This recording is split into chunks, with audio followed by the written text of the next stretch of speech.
우리 지난 시간까지 해서 역사서 다 살펴봤습니다. 그래서 역사서의 내용 간단하게 이게 짚어봤고, 그리고 이제 순서대로 연대적으로 좀 배치해봤습니다.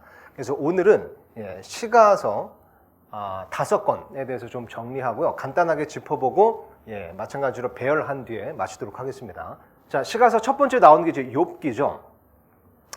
욥기. 이 욥이라는 이름의 이제 뜻이 고난당하는 자라는 뜻이라고 합니다. 또 미움받는 자라는 뜻도 있대요. 이렇게 봤을 때 참 이 욥은 의로운 사람, 곧바른 사람이었음에도 불구하고 참 많은 고난과 또 그 세 친구들로 인해서 미움까지 당했던 인물로 볼 때 이 욥기 자체가 우리가 좀 위로가 되는 부분이 분명히 또 있는 것 같습니다. 그래서 고난당하는 자라는 의미가 있고 또 미움받는 자라는 이제 뜻이 있다는 거 정도 알아주시면 좋을 것 같고요. 여기 이제 욥이라는 인물이 진짜 실존 인물인가 아니면 그냥 마치 성경에 나오는 소설 같은 소설의 인물인가, 그러니까 욥기가 소설인가 아니면 실제 이야기인가 하는 이제 의견도 있는데요. 이게 이제 에스겔서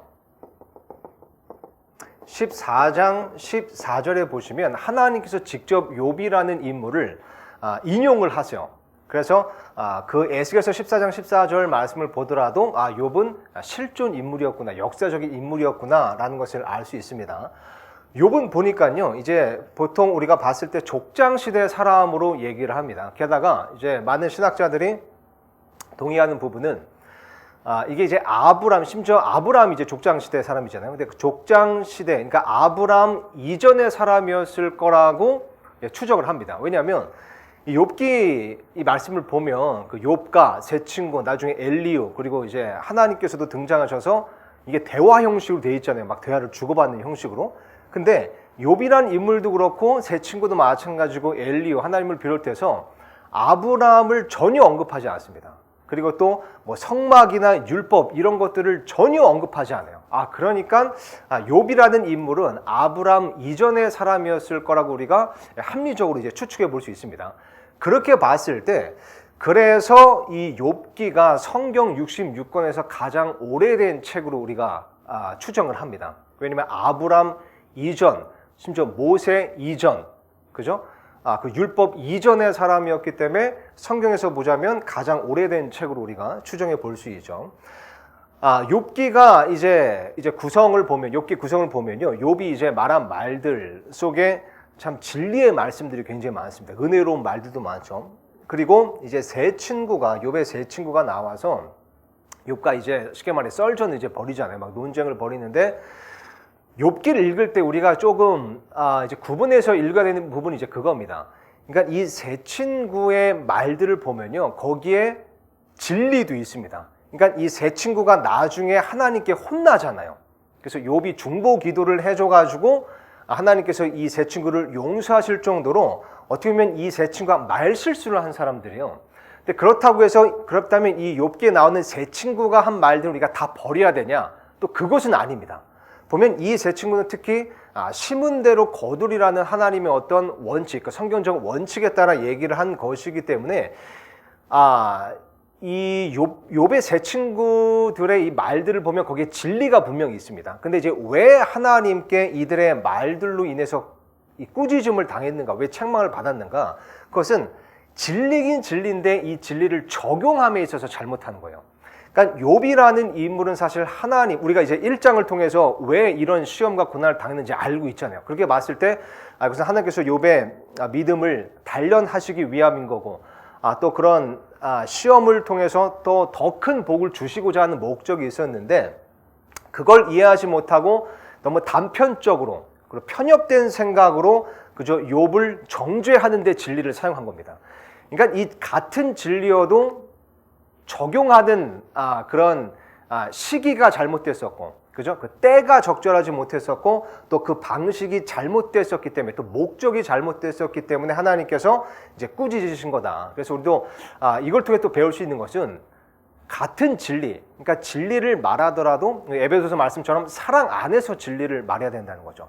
진리로 누군가를 정죄하는 모습은 좋지 않다는 겁니다. 그래서 이 세 친구의 어떤 그런 말들이 나오면 이거는 뭐 하나님께 혼난 사람들이니까 다 버릴 것이 아니라 진리는 그 진리가 되는 부분은 우리가 이제 받아들일 필요가 있고요. 다만 이 진리를 적용함에 있어서 문제가 있었다. 그래서 하나님께서 혼났다라고 보시면 됩니다.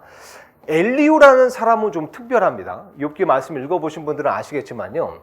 보면 마지막에 하나님께서 이제 책망하실 때 욥의 세 친구는 혼내셨는데 엘리후에 대한 언급은 없으세요. 또 엘리후의 말을 보면 엘리후가 이제 젊은 사람이었거든요.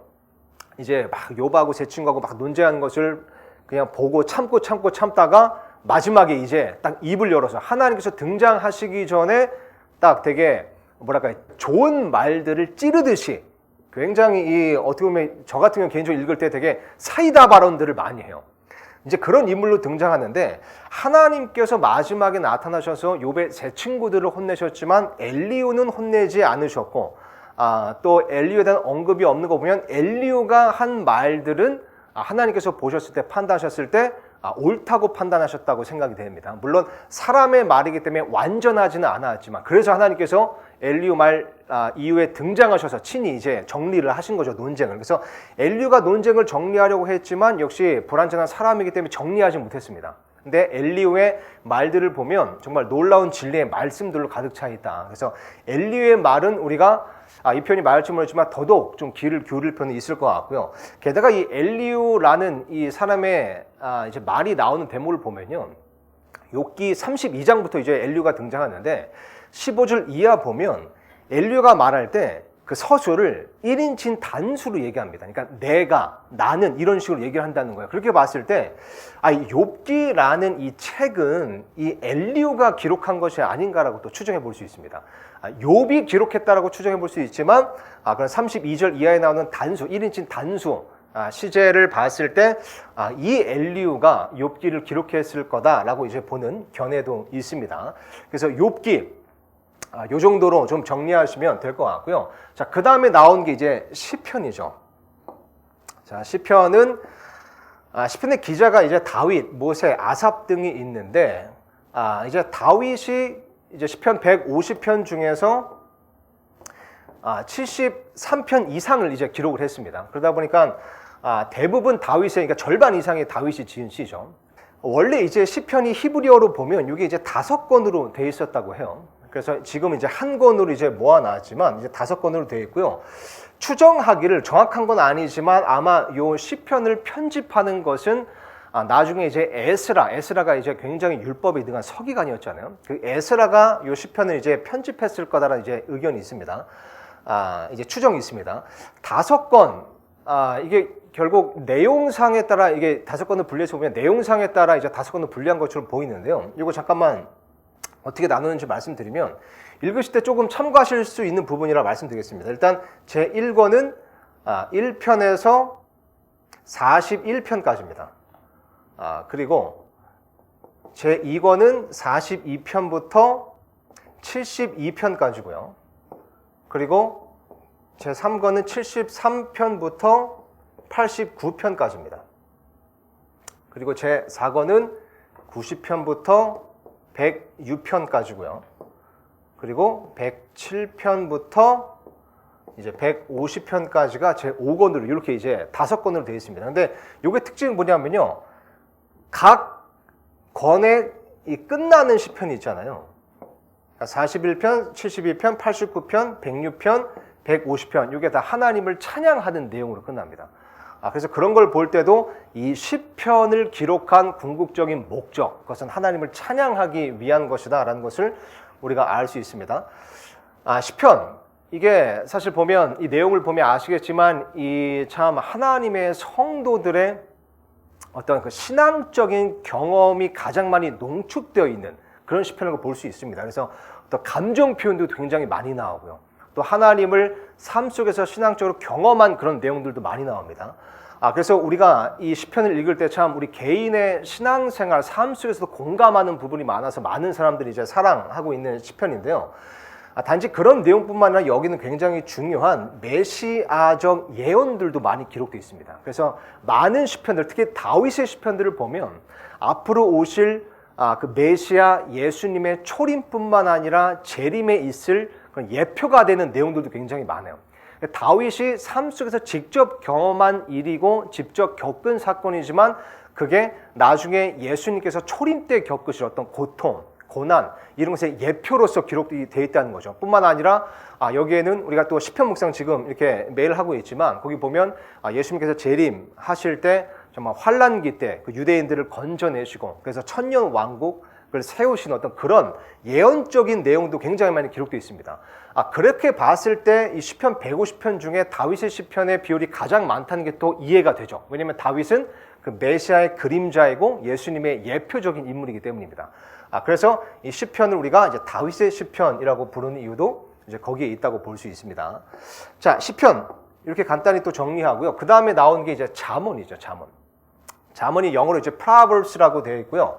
그리고 히브리어로 보면 이제 솔로몬의 잠언이라고 되어 있는데 이 히브리어의 책명인 솔로몬의 잠언 중에 잠언은 원래 이제 다스리다라는 뜻을 가지고 있었습니다.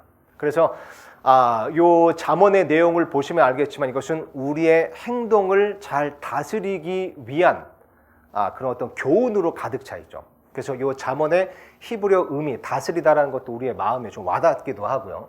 이 잠언이라는 우리 말은 이제 그 중국어 성경에서 온 겁니다. 그래서 요 잠언이라는 말 자체가 어떤 교훈, 가르치는, 어떤 가르치다 이런 이제 의미도 있고요. 또 비교하다라는 의미도 있다고 합니다. 그래서 잠언의 내용을 보면 어리석은 자와 지혜로운 자를 비교하는 내용이 많죠.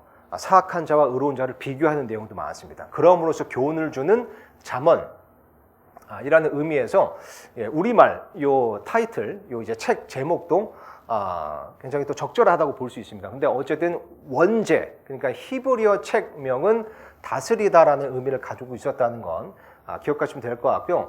잠언 대부분은 이제 솔로몬이 지었습니다. 물론 이제 뒷부분에 보면 아굴, 르무엘의 잠언도 이제 나오지만 대부분을 솔로몬이 지은 책이라고 보면 됩니다.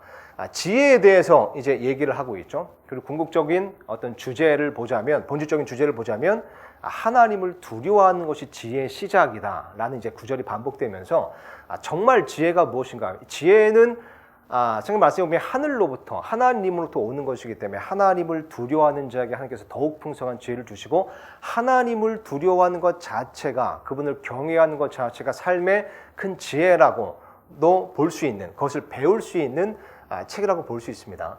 여기서 이제 잠깐 짚고 넘어갈 것은요. 아까 이제 욥기는 욥이 지은 책 혹은 이제 엘리후가 지은 책이라고 이제 추정을 합니다. 그리고 시편은 대부분 다윗이 지은 시들로 이제 구성되어 있죠. 잠언부터 뒤에 나오는 잠언, 전도서, 아가서는 이제 솔로몬이 지은 책인데 이것에 대해서 우리가 좀 생각해 볼 게 있습니다. 이 솔로몬의 재위 기간, 그러니까 통치 기간이 40년이었습니다. 그렇게 봤을 때 이걸 이제 세 부분으로 이제 나눌 수 있는데요. 초기, 중기, 후기로 이제 나누자면 이 솔로몬 왕이 하나님께 이제 1000개의 그 번제 업무를 드리고 또 성전을 이제 봉헌하고 그리고 하나님께 이제 하나님께서 꿈에서 또 나타나셔서 이제 정말 그 이전에도 없었고 앞으로도 없는 지혜와 명철을 주시는 대목이 나오잖아요.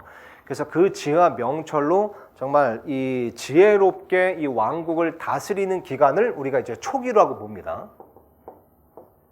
자, 그리고 중기로 말할 것 같으면 이제 그 왕국을 확장하고 영역을 계속 확장해 나가잖아요. 그래서 솔로몬 시대 때는 전쟁이 없었습니다. 그 정도로 굉장히 이 권력이 막강했었죠. 이때 당시 이제 이스라엘이라는 나라가 솔로몬에 의해서 그리고 굉장히 지혜롭기 때문에 평화 정책을 써서 또한 평화로웠습니다. 그래서 솔로몬을 평화의 통치자라고도 얘기하기 때문에 예수님의 그런 점에서는 또 예표가 되는 인물이기도 합니다.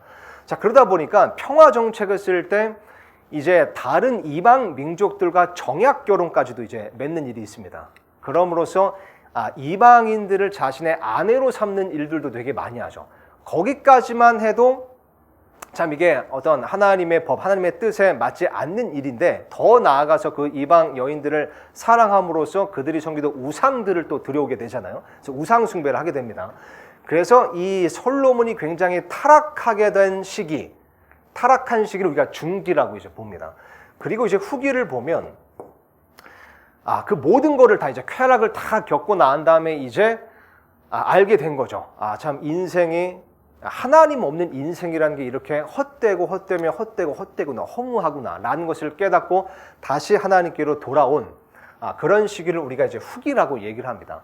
자, 그렇게 봤을 때 이 잠언은 솔로몬 왕의 재위 기간 중 한 어느 정도의 초기, 중기, 후기 중에서 언제 쓴 책일까요? 우리가 추정해 볼 수 있죠. 그죠? 타락하기 전에 초기에 쓴 책이라고 추정해 볼 수가 있습니다. 정말 지혜와 명철로 충만했을 때, 타락하기 전에 쓴 책이라고 볼 수 있죠. 자, 요걸 기억하시면서요. 우리 전도서 말씀으로 넘어가겠습니다. 자, 잠언 그렇게 정리하고 그 다음에 나오는 게 이제 전도서인데, 이 전도서의 히브리어 책명은 코엘레스입니다. 이 코엘레스 히브리어의 뜻은 뭐냐면요, 백성을 모으는 자라는 의미를 가지고 있어요. 그래서 이 전도서라는 것은 솔로몬이 이제 백성들을 집합시켜서 모아서 어떤 인생의 교훈, 그러니까 정말 이 솔로몬이 하나님께서 지혜를 직접, 그러니까 어마어마한 지혜를 주신 사람이기 때문에 솔로몬이 어떻게 보면 이 세상에서 가장 지혜로웠던 사람이라고 할 수 있잖아요. 그런 사람이 인생의 수많은 일들을 겪으면서 인생의 전체의 결론을 내린 책이 전도서인데, 이 전도서 말씀을 사람들을 모아서 이제 선포한 거죠. 그 전체 일의 결론, 인생의 결론, 그 지혜를 이제 선포한 책이라고 보시면 됩니다. 그래서 코엘레스는 백성을 모으는 자라는 의미를 가지고 있습니다. 근데 이 코엘레스라는 히브리어 단어에 대해서요, 이 그리스어 이제 번역자들이 번역을 할 때, 이 책명을 번역을 할 때, 이 코엘레스라는 단어가 조금 애매하고 헷갈렸나 봐요.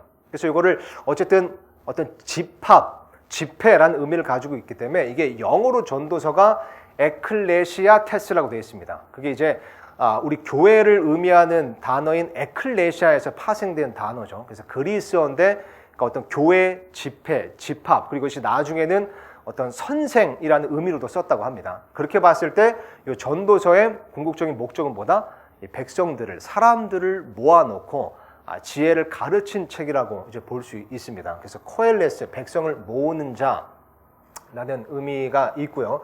그래서 이제 우리말 이제 책명도 전도서라고 이제 했습니다. 그래서 전도자가 기록한 책이라는 의미에서 이제 전도서, 그러니까 선포자가 선포한 책인 거죠. 그런 의미에서 전도서라고 이제 책명을 지은 것 같습니다. 이 내용은 이제 하나님 없는 인생의 허무함을 얘기합니다. 그러니까 해 아래 이 전도자가 봤을 때, 이 가장 지혜로운 사람이었던 솔로몬이 봤을 때, 정말 해 아래에 있는 모든 것이 헛되고 헛되며 헛되고 헛되니 헛되고 헛되도다. 이게 이제 계속 반복해서 나오잖아요. 그렇게 봤을 때 하나님 없는 인생의 허무함을 얘기한 것이다. 요거에도 오해가 없어야 됩니다. 그러니까 이 전도서 말씀을 보면 이 내용이 너무 염세적인 거 아닌가? 이게 뭐 다 헛되다고 하면 인생 살이가 다 부질없다는 뜻인가? 이제 그건 아니죠.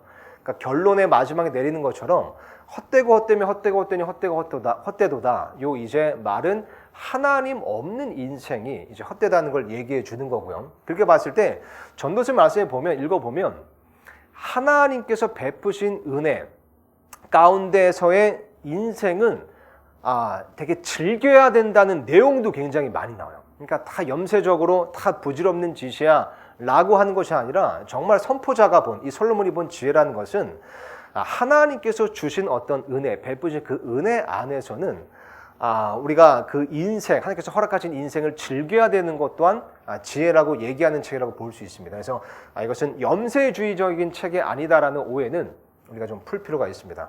아니다라는 거죠. 그래서 그런 염세주의라는 오해는 이제 풀 필요가 있습니다. 마지막에 12장 끝절에서 전체 일의 결론을 그래서 이 선포자가 얘기하죠. 그래서 요 구절 외우시는 분들도 이제 많으실 텐데, 우리가 전체 일의 결론을 들을지니 하나님의 명령을, 그죠?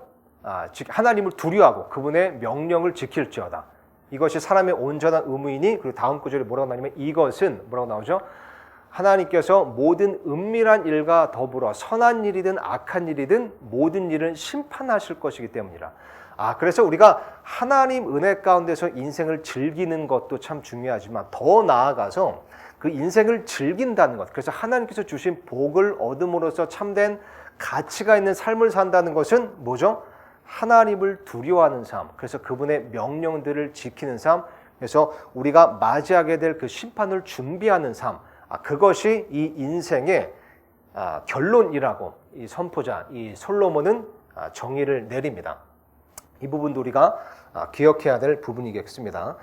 자, 아가서로 넘어가겠습니다. 자, 그렇게 봤을 때 이 전도서는 그 솔로몬의 재위 기간 초기, 중기, 후기 중 한 어느 정도에 해당될까요? 그죠? 한 중기 후반부나 한 후기 정도인 걸로 좀 판단이 됩니다. 왜냐면 다 살아보고 다 누려보고 쾌락도 다 즐겨보고 난 다음에 결론을 딱 내린 거니까 한 후기 정도에 쓴 것으로 우리가 추정해 볼 수가 있습니다. 자, 그 다음에 마지막으로 시가서의 마지막 책인 솔로몬의 아가입니다. 자, 이 책의 이 히브리어 이름이 이제 쉬르 하시림 이렇게 이제 되어 있습니다. 이것은 이제 가장 아름다운 노래 중에 노래. 라는 이제 뜻을 가지고 있다고 합니다. 솔로몬의 노래라는 책명을 가진 것이 이제 아가서라고 볼 수 있는데요. 1차적으로 남녀 간의 사랑을 얘기하는 거죠. 그래서 하나님께서 허락하신 남녀 간의 사랑이 아름답다는 것을 표현하는 것이기도 하고요.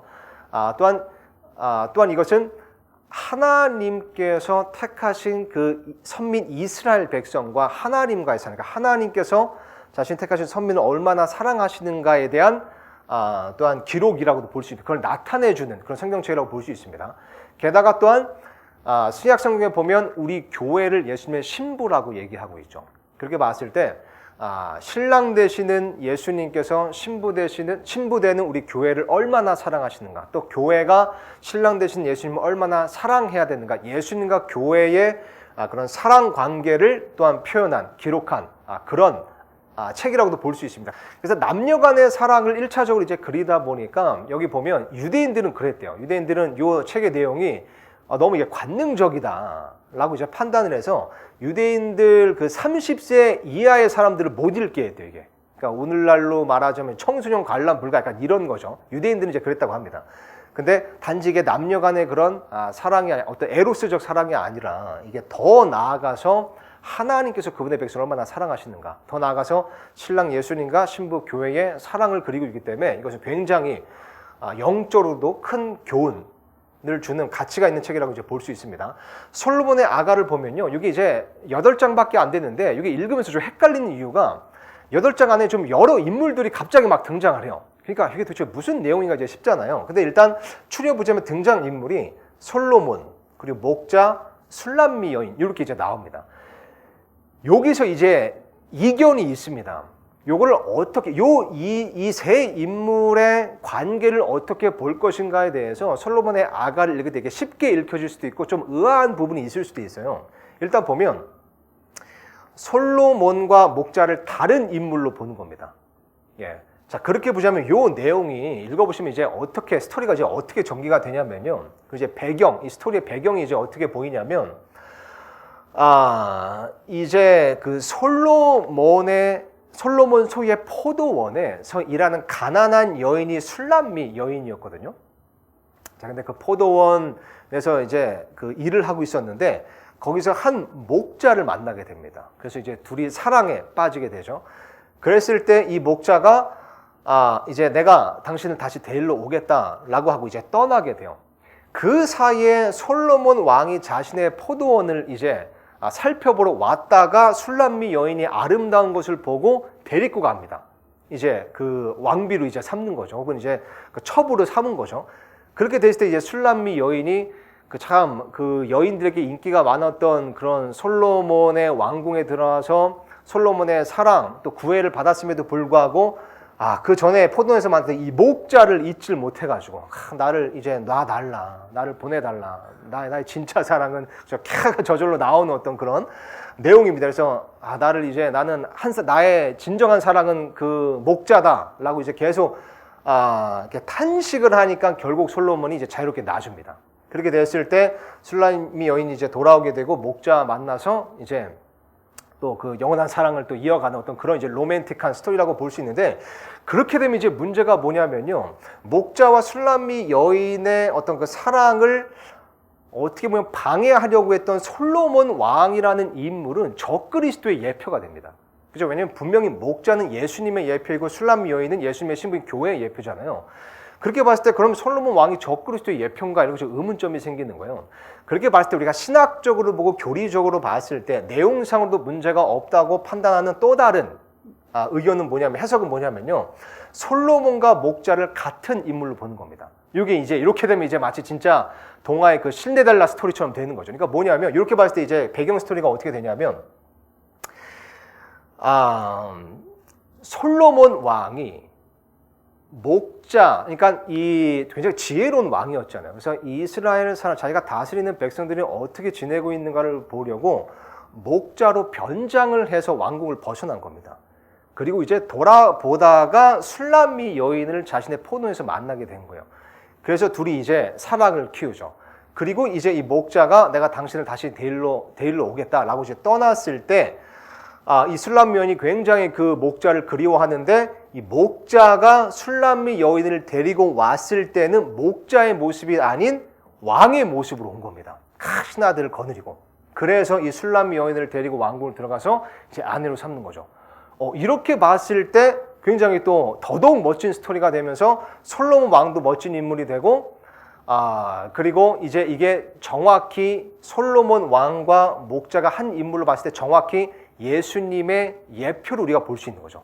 예수님께서 초림 때 그런 목자 허름한 모습으로 오셨지만 이제 하늘로 승천하시고요. 우리를 데리러 오실 때는 왕으로서 오시는 겁니다. 그래서 이 솔로몬의 아가서 2장 10절에 보면요. 아마 10절 그리고 12절에도 나올 겁니다. 두 번이 반복돼서 나오는데 거기에 보면 굉장히 유명한 구절이 있죠. 어여쁜 자야, 나의 어여쁜 자야, 일어나서 떠나가자. 그래서 이것을 우리가 휴거의 어떤 예표의 기록으로 봅니다. 그래서 예수님께서 교회를 데리러 오실 때 어여쁜 자야, 나의 가장 어여쁜 자야, 일어나 떠나가자라고 하고 우리 교회, 신부인 교회를 이제 데리고 가는 어떤 그런 예언적인 메시아적 예언도 이제 기록되어 있다라고 이제 볼 수 있습니다. 그래서 이 솔로몬의 아가서를 읽을 때 교리적으로 보나 신학적으로 보나 솔로몬과 목자를 동일 인물로 보시고 읽으시면 정말 예수님께서 이 교회를 얼마나 사랑하시는가, 또 교회가 얼마나 예수님을 사랑해야 되는가를 우리가 감정이입해서 그렇게 읽어보실 수 있을 겁니다. 자, 그래서 솔로몬의 아가서도 이렇게 이제 정리를 하겠습니다. 자, 그러면 이제 시가서 5권이 정리가 됐는데요. 자, 그러면 이 솔로몬의 아가, 요거는 이제 초기, 중기, 후기 중에 한 어느 정도에 해당될까요? 중기일 수도 있고 약간 후기 같기도 하고, 근데 이 내용을 보면요. 근데 여기 이제 보면 굉장히 그 아름다운 사랑을 얘기하는 거 보니까 중기는 또 아닌 것 같아요. 그죠? 왜냐면 타락했을 때 그때는 이 솔로몬 왕이 그러니까 왕비가 300명이고 후궁이 700명이었잖아요. 그러니까 그렇게 봤을 때 이런 순수한 사랑을 1000명의 아내가 있을 때 쓸 수 있었는가? 이거 이제 의심이 좀 생깁니다. 게다가 그러면 이제 굉장히 또 이런 은혜로운 시를 하나님의 영감을 받아서 기록한 거 보면 정말 그 영적으로 부흥했을 때 회복되었다고 해서 부흥했을 때 시기인데, 그러면 초기하고 이제 후기 둘 중에 하나겠죠. 근데 보자면 그 솔로몬의 아가 이 내용 중에 이런 내용이 있습니다. 이 솔로몬 왕을 표현할 때 그 솔로몬 왕의 왕비가 60명이요 후궁이 80명이다라는 얘기가 있거든요.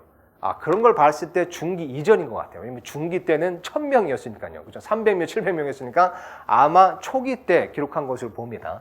자, 그래서 마지막으로 그러면 이 시가서 5권 연대적으로 배치하고 마치겠습니다.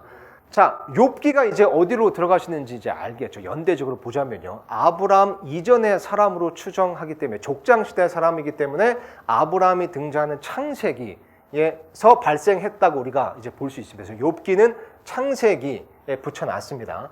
그리고 시편은 대부분 다윗의 시편이었죠. 그렇기 때문에 다윗이 활동했던 사무엘기 상하에 우리가 이제 붙여놓은 겁니다.